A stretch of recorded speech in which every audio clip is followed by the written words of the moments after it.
Puji Tuhan. Shalom. Shalom. Ada sukacita pagi hari ini? Haleluya. Ya, Tuhan memberi sukacita bagi kita. Pagi ini kita boleh berada kembali di minggu yang terakhir pada bulan yang ke-8 ini ya. Pada beberapa hari nanti kita sudah masuk lagi di Berber ya saudara. Rasanya cepat sekali ya. Kita sudah kembali berada di bulan yang ke-9, tinggal beberapa hari lagi. Ya, puji Tuhan. Tapi perlu kita syukuri kepada Tuhan bahwa sepanjang bulan ini dalam situasi kondisi yang bagi sementara orang, situasi kondisi yang sangat tidak menentu, saudara-saudara, dalam segala lini kita diperhadapkan banyak tantangan memasuki tahun 2020 ini.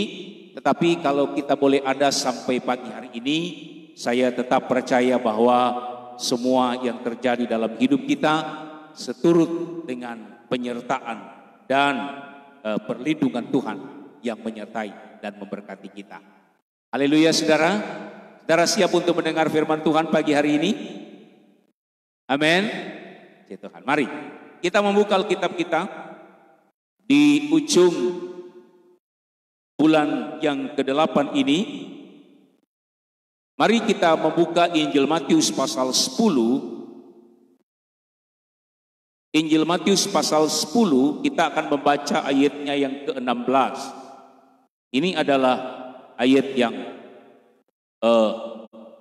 sudah sering kita baca dan mungkin sudah menjadi hafalan bagi kita. Kalau sudah ketemu, kita baca sama-sama ayat ini saudara-saudara. Injil Matius pasal 10 ayatnya yang ke-16. Hitungan ketiga kita baca sama-sama.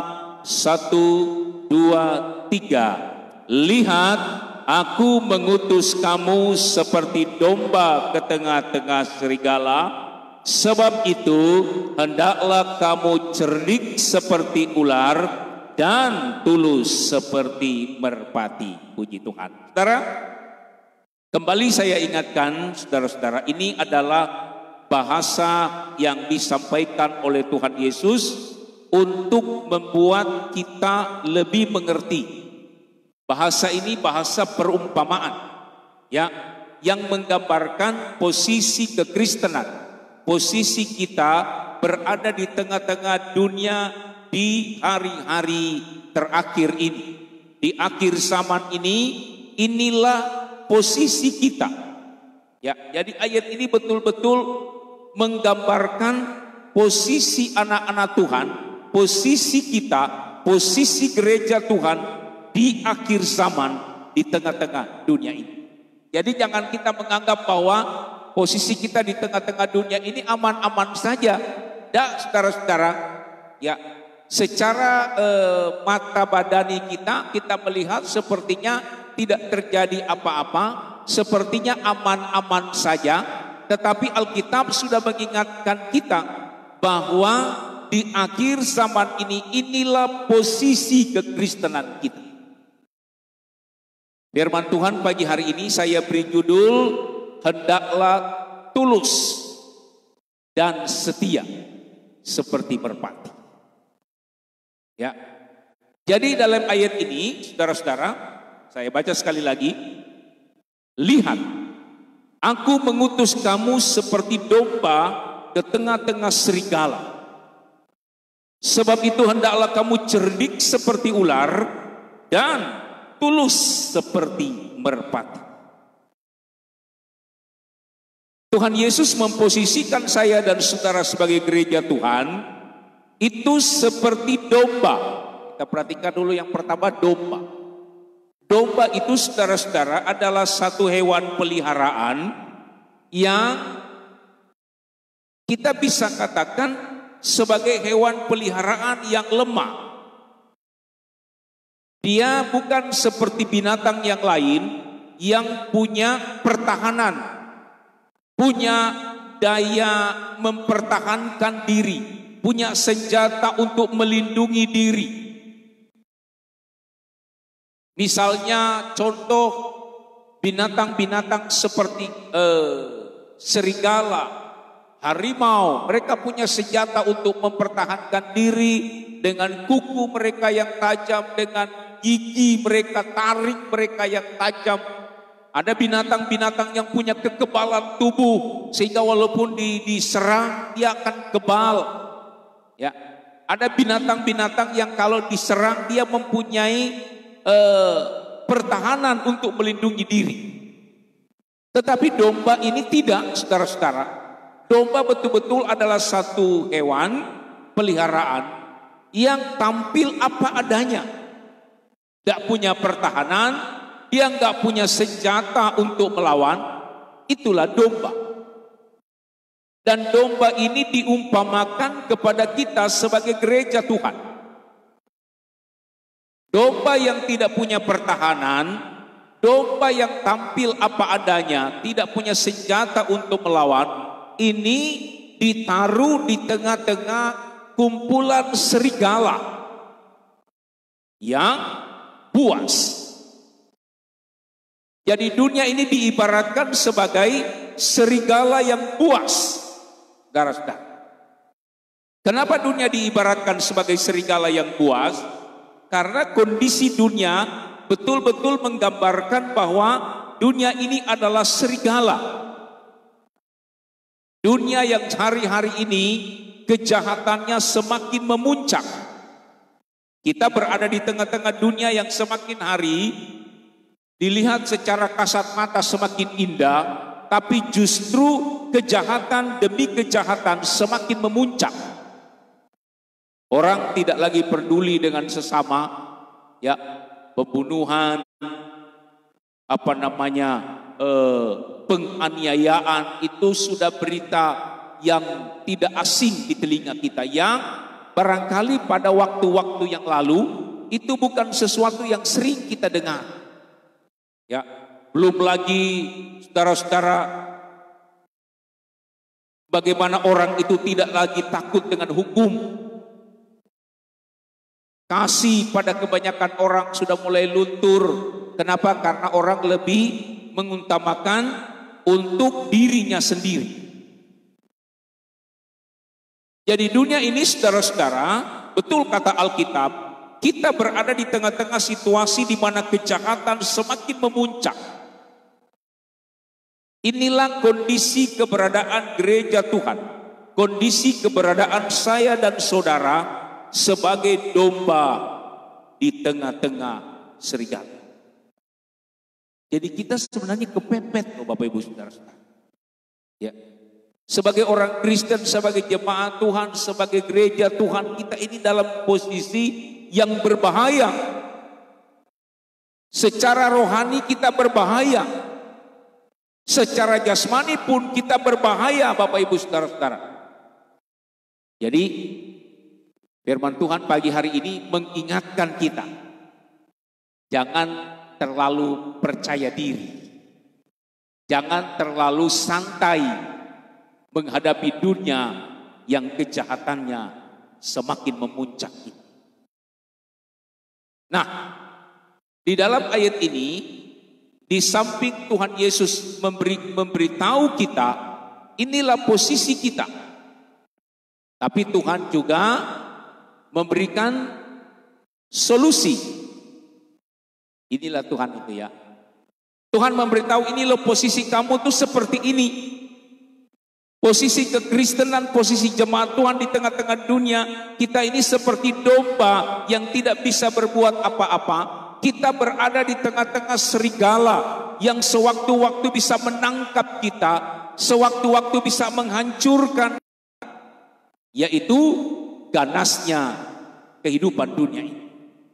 Tetapi ayat ini mengingatkan kita, Tuhan Yesus mengingatkan kita bahwa kita bisa survive. Kita bisa bertahan di tengah-tengah dunia dalam kondisi ini asalkan saya dan saudara cerdik seperti ular dan tulus seperti merpati.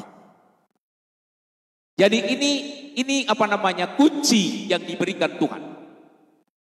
Untuk saya dan saudara bisa tetap survive. Kita tetap ada di tengah-tengah dunia ini walaupun dunia ini menakutkan bagi kita.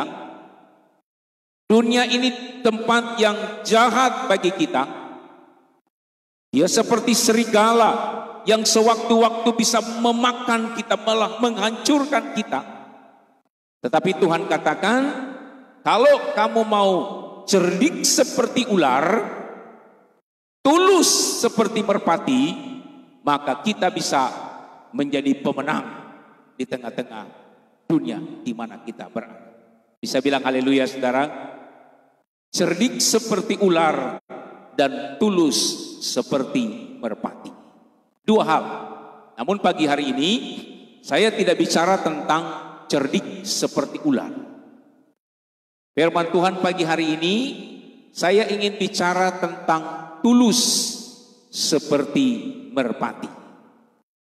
Coba katakan sama-sama dengan saya, tulus seperti merpati. 2, 3. Tulus seperti merpati.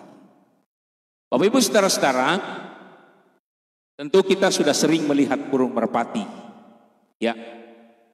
Kenapa saya dan saudara diajarkan oleh Tuhan supaya memiliki sifat yang tulus seperti burung merpati.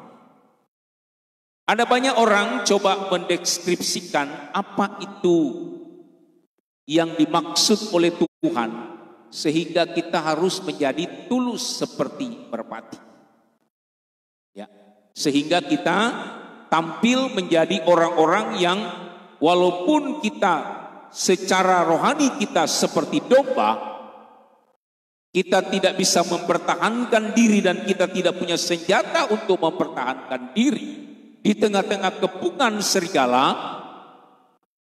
Tetapi Tuhan ingin sampaikan kepada kita, kita bisa melewati hal itu, kita bisa menjadi pemenang, asalkan saya dan saudara memiliki ketulusan seperti merpati. Nah, saudara-saudara, kenapa merpati dijadikan Tuhan sebagai gambaran untuk kita mengambil sifat dan sikap burung merpati? Ya. Burung merpati itu dalam Alkitab, saudara-saudara, ada banyak hal yang dilakukan oleh burung merpati. Tapi pagi hari ini saya bicara tentang satu hal. Merpati itu, saudara-saudara, adalah lambang kesetiaan. Bapak Ibu saudara, kalau terima undangan manten, undangan pengantin, itu biasanya ada gambar burung merpati. Ya, biasanya ada gambar burung merpati, lalu di ujung, di paruh burung merpati itu ada gambar cincin. Lalu merpati itu dua-dua mereka saling berhadapan, di paruh burung merpati ada cincin, saudara-saudara. Saya sering mendapati itu dan di undangan-undangan pernikahan sering ada gambar-gambar seperti itu. Kenapa? Karena salah satu sifat burung merpati adalah setia. Ya. Dia setia kepada pasangannya. Ada banyak lomba-lomba burung merpati, ya, di mana burung merpati itu diterbangkan, lalu kemudian dia disuruh mencari pasangannya. Dan dari sekian binatang, saudara-saudara, burung merpatilah yang paling betul-betul mengetahui pasangannya. Itu sebabnya saya katakan pagi hari ini yang kita bisa ambil dari burung merpati adalah kesetiaan. Ya. Kesetiaan inilah yang perlu kita miliki. Saya dan saudara miliki. Di akhir zaman ini kita seperti domba, posisi kita berada di tengah-tengah dunia yang digambarkan seperti serigala yang buas. Kita hanya bisa bertahan di sana kalau saya dan saudara memiliki sifat seperti burung merpati. Di samping ketulusannya, burung merpati adalah lambang daripada kesetiaan.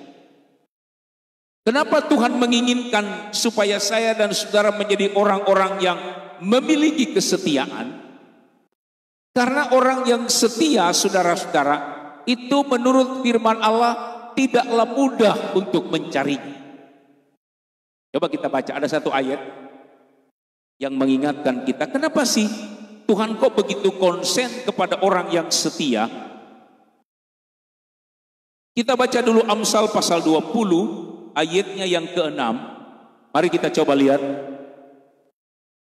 Amsal 20 ayatnya yang ke-6. Demikian bunyi firman Tuhan.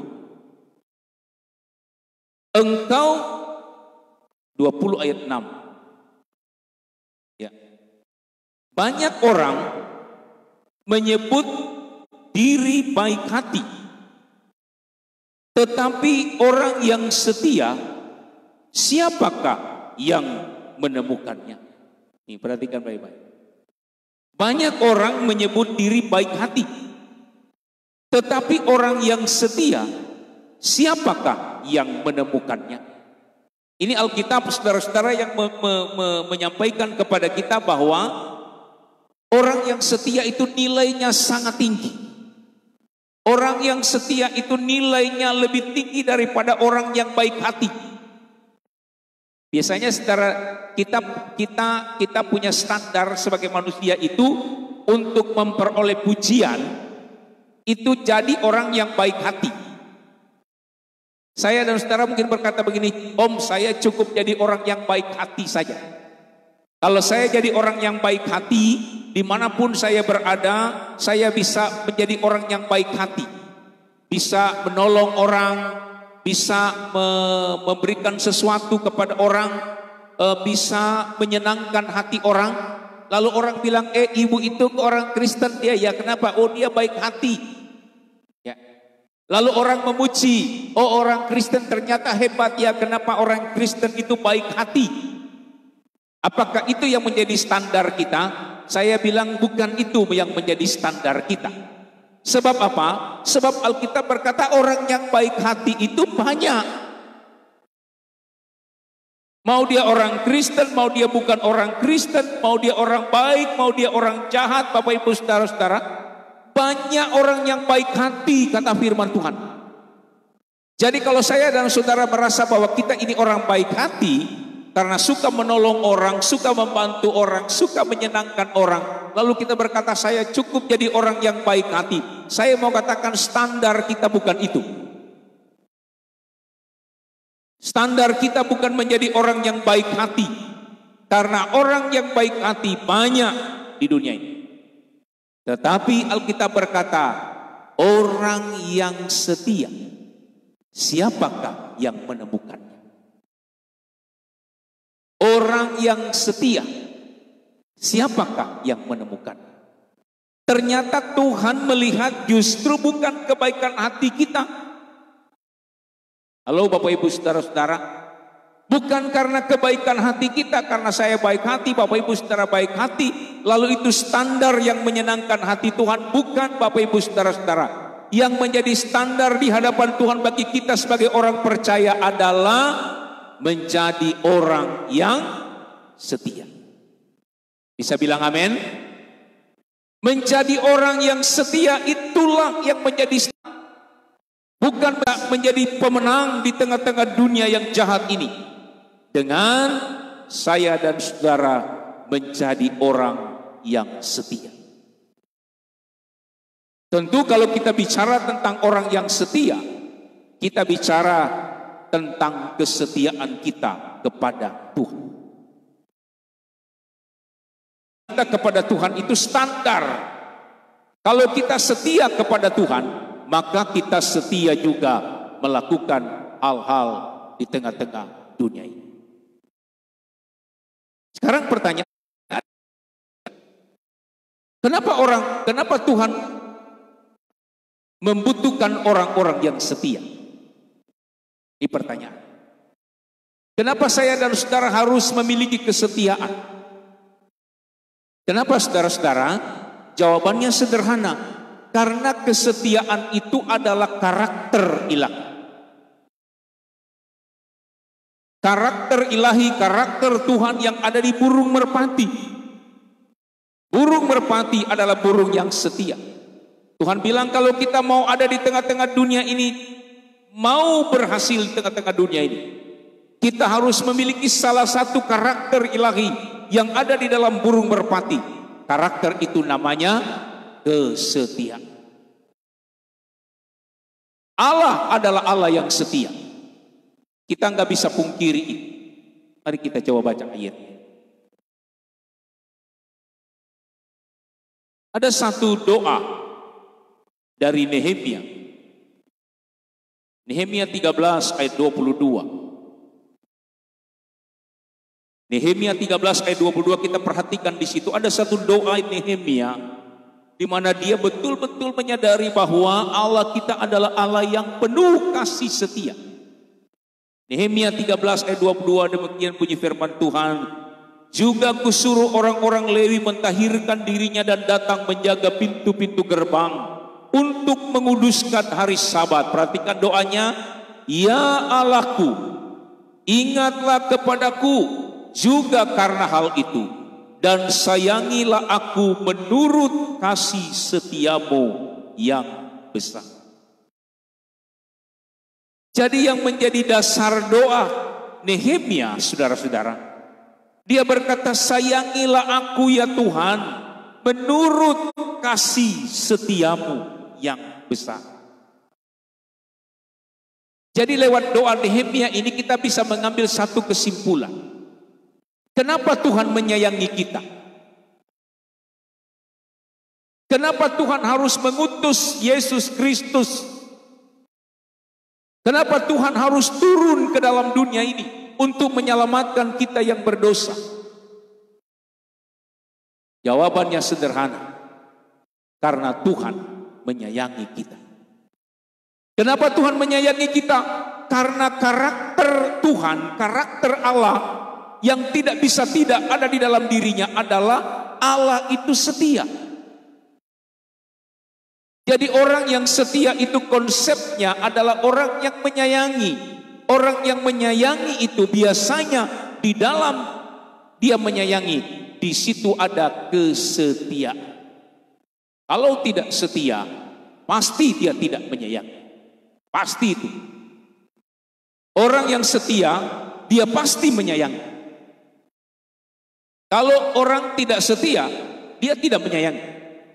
Nah, Tuhan kepada umatnya dia setia. Kenapa kepada umatnya dia setia? Tuhan setia karena Tuhan sayang kepada umatnya. Ini karakter Tuhan, karakter ilahi. Nah, karakter Tuhan ini turun kepada Yesus Kristus. Yesus Kristus adalah Tuhan yang sangat penuh dengan kesetiaan. Dia sangat sayang kepada umatnya. Kasihnya dia berikan kepada kita.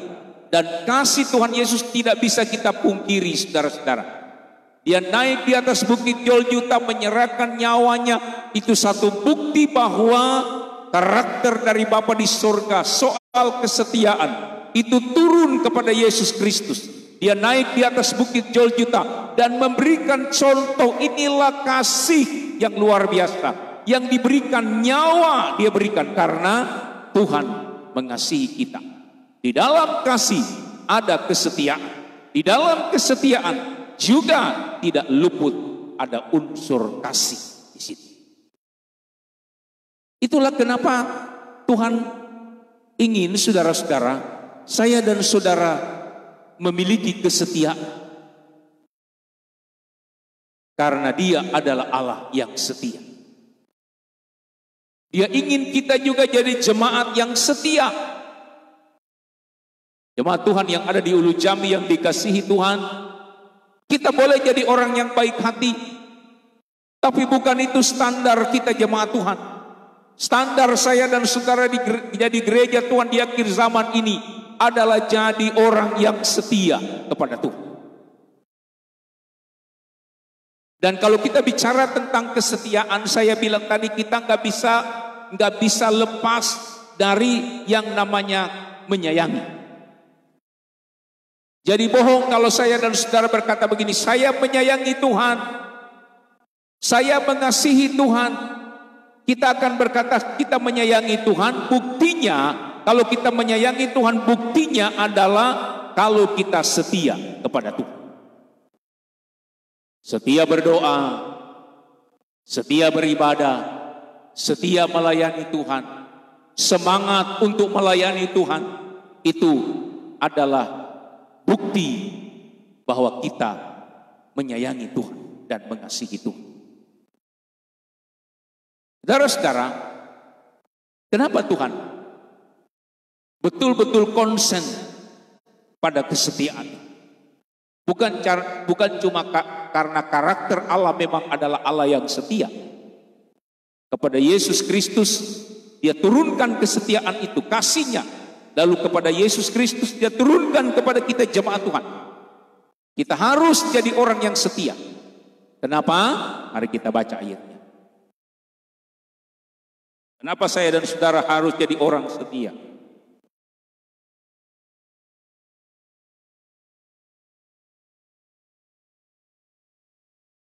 Kita baca dulu 1 Korintus 10 ayat 13. Dua ayat terakhir kita akan baca ini. Kita perhatikan kesetiaan Allah dulu. Satu ayat lagi. 1 Korintus 10 ayat 13. 1 Korintus 10 ayat 13. Demikian bunyi firman Tuhan. Pencobaan-pencobaan yang kamu alami ialah pencobaan biasa, yang tidak melebihi kekuatan manusia. Sebab Allah setia. Dan karena Ia tidak akan membiarkan kamu dicobai melampaui kekuatan. Pada waktu kamu dicobai, Ia akan memberikan kepadamu jalan keluar sehingga kamu dapat menanggungnya. Kita lihat inilah kesetiaan Allah, ya. Sebab Allah setia. Dan karena itu Ia tidak akan membiarkan kamu dicobai melampaui kekuatan. Ayat ini mengingatkan kepada kita bahwa kesetiaan Allah juga karena Dia menyayangi kita, menyayangi saya dan saudara. Dia tidak membiarkan kita mengalami pencobaan dengan melebihi kekuatan kita. Mungkin ada pencobaan. Kita di dunia ini kan hidup tidak pernah lepas dari persoalan, tidak pernah lepas dari pencobaan. Tapi Tuhan bilang karena Allah itu setia, Dia menyayangi kita, Dia tidak akan memberikan pencobaan melebihi kekuatan kita.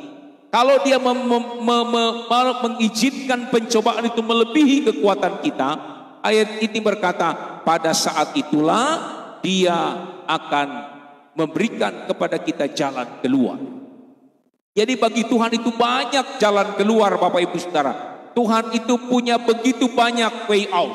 Dia punya begitu banyak jalan keluar bagi orang-orang yang mengalami persoalan. Tidak ada jalan tertutup bagi Tuhan. Tidak ada orang berkata begini, kayaknya sudah nggak mungkin lagi. Di dalam Tuhan tidak ada perkataan tidak mungkin. Karena ada banyak jalan keluar Tuhan berikan bagi orang yang menanggung pencobaan. Kalau kita melihat bukti kesetiaan ini. Nah, coba kita lihat sekali lagi satu ayat. Kenapa kesetiaan itu menjadi sesuatu yang diperhatikan oleh Tuhan? Wahyu pasal 2. Wahyu pasal 2 ayat 10. Ayat terakhir kita. Mari kita sama-sama baca ayat ini. Kita baca sama-sama ya. Wahyu pasal 2 ayatnya yang ke-10.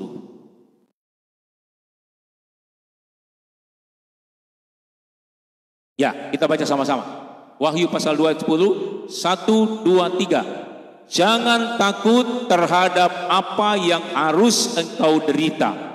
Sesungguhnya iblis akan melemparkan beberapa orang dari antaramu ke dalam penjara supaya kamu dicobai dan kamu akan beroleh kesusahan selama 10 hari. Perhatikan baik-baik. 2, 3. Hendaklah engkau setia sampai mati dan aku akan mengaruniakan kepadamu mahkota kehidupan. Bisa bilang amin, saudara? Jadi orang yang dapat mahkota kehidupan itu bukan orang baik hati. Orang yang dapat mahkota kehidupan itu adalah orang yang setia sampai akhir. Bapak Ibu bisa setia, haleluya. Setia kepada Tuhan, setia kepada apa yang dapat kita kerjakan. Kita lakukan dengan kesetiaan sebab di dalam kesetiaan itu ada kasih sayang. Kalau kita melakukan dengan penuh kasih sayang, di sana ada kesetiaan, ada timbal balik. Tuhan mengasihi kita, Tuhan minta kita menjadi orang yang setia supaya kita bisa bertahan di tengah-tengah dunia dan kondisinya hari-hari ini. Yang kedua, firman Allah katakan, hanya kesetiaanlah yang menjadi modal bagi kita untuk menerima mahkota yang kekal. Haleluya saudara, mahkota yang kekal hanya diberikan kepada orang-orang yang setia. Tuhan dah bilang mahkota ini saya berikan kepada orang yang punya duit banyak. Mahkota ini saya berikan kepada orang yang punya rumah banyak. Tidak. Mahkota diberikan Tuhan kepada mereka yang setia kepada Tuhan, setia kepada apa yang dapat dilakukan di hari-hari ini, setia dari awal sampai pada akhirnya. Tetap setia memegang salib Tuhan, tetap setia mengiring Tuhan, tetap setia beribadah kepada Tuhan, melayani Tuhan, melakukan apa saja untuk Tuhan. Kesetiaan itulah yang membuat saya dan saudara menerima mahkota kehidupan. Tuhan Yesus memberkati. Saya kira mungkin ini yang dapat saya sampaikan pagi hari ini. Biar firman Allah yang sederhana ini mengingatkan kita, mengingatkan saya dan saudara bahwa inilah posisi kita. Jangan kita terlena, kita domba, kita ada di tengah-tengah serigala. Dan itu sebabnya kita harus waspada, belajar akan apa yang Tuhan mau, sehingga kita bisa menjadi gereja Tuhan yang tetap survive, tetap setia sampai pada akhirnya. Tuhan memberkati. Mari kita berdiri bersama-sama. Kita akan nyanyi satu pujian sebelum kita akan berdoa bersama-sama buat firman Allah. Kita nyanyi pujian Tuhan Yesus setia, Dia sahabat kita. Lalu kita akan berdoa buat firman Allah.